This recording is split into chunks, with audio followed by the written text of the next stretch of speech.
Saí na rua agora com muito medo de chegar alguém me contando piadas preconceituosas. Felizmente só roubaram meu celular e me espancaram, mas poderia ter sido bem pior.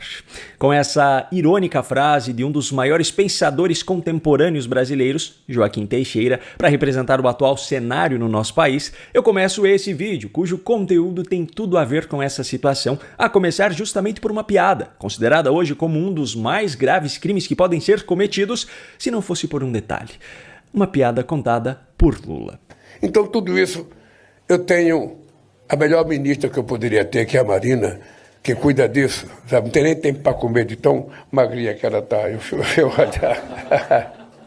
Pois é, essa piadinha foi feita por Lula em uma coletiva de imprensa no último sábado, durante a sua viagem à França.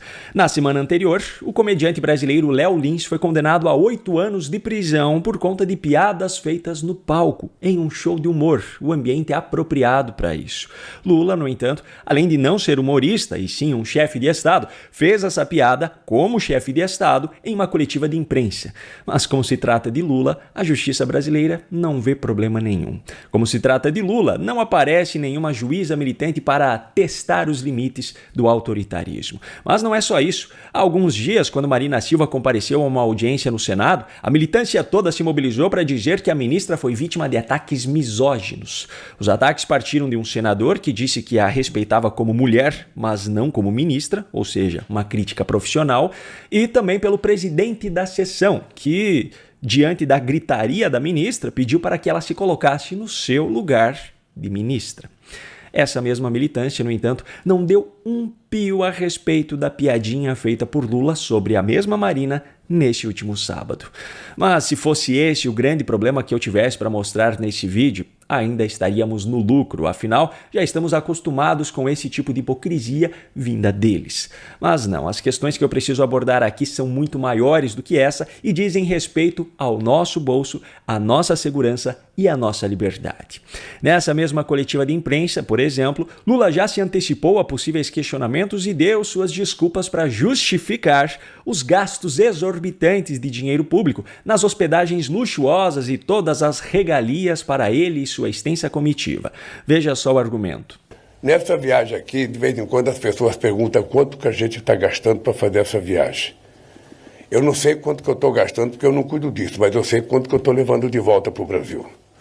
E nós estamos levando de volta para o Brasil o compromisso dos 15 maiores investidores franceses que já têm empresa no Brasil, de nos próximos 5 anos, investimento de 100 bilhões de dólares. Eu até argumentaria aqui que promessas não são ações concretas, ou então que, já que os investidores já possuem empresas no Brasil, a reunião poderia acontecer no Brasil, ou ainda que poderia ter sido feita por videoconferência. Mas nada disso será necessário, porque exatamente 4 minutos depois, o próprio Lula destruiu sua própria narrativa ao admitir que esses investimentos não são mérito dele, pois foram os empresários em questão que tomaram a iniciativa de fazer essa reunião para fazer esse anúncio. Então eu fiquei muito feliz porque 15 empresários franceses pediram uma reunião comigo, eu os atendi antes da plenária com os empresários e eles anunciaram um investimento de 100 bilhões de dólares no Brasil nos próximos 5 anos. Isso é muito relevante. Ou seja, o resultado que Lula disse ter alcançado com essa viagem, na verdade, aconteceria de qualquer forma, mesmo que ele não fosse para lá.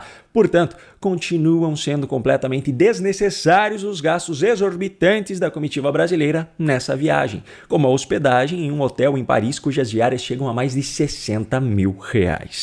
Agora, esse ainda não foi o ponto mais grave, na minha opinião, dessa coletiva de imprensa. Para mim, o ponto mais grave ainda foi quando Lula deixou escapar, com mais de 1 ano de antecedência, o resultado das eleições de 2026. Mas antes de falar sobre isso, eu quero trazer o que aconteceu hoje, segunda-feira, para não perder o fio da meada da discussão sobre o resultado dessa viagem de Lula à França.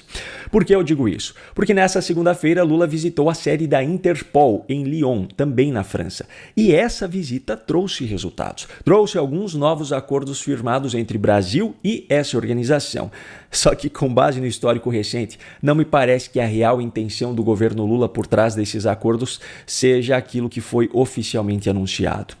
Dentre as declarações de intenções assinadas em conjunto estão, por exemplo, reforço da cooperação internacional para enfrentamento do crime organizado e desarticulação de organizações criminosas transnacionais e suas redes de apoio. A grande questão é o que o governo Lula considera como grupos criminosos para sabermos o que será combatido. Bom, facções como o Comando Vermelho e o PCC, por exemplo, o governo se recusou a classificar como grupos terroristas quando isso foi sugerido pelo governo dos Estados Unidos. A desculpa na ocasião foi a de que a legislação brasileira não permite esse enquadramento, o que é verdade. Mas quando começou a avançar no Congresso Nacional um projeto para alterar a legislação e permitir esse enquadramento, o governo Lula adotou um posicionamento contrário à alteração. Obrigado por chegar até aqui. Para assistir este vídeo completo, acesse o nosso site. Essa é a sua TV brasileira nos Estados Unidos.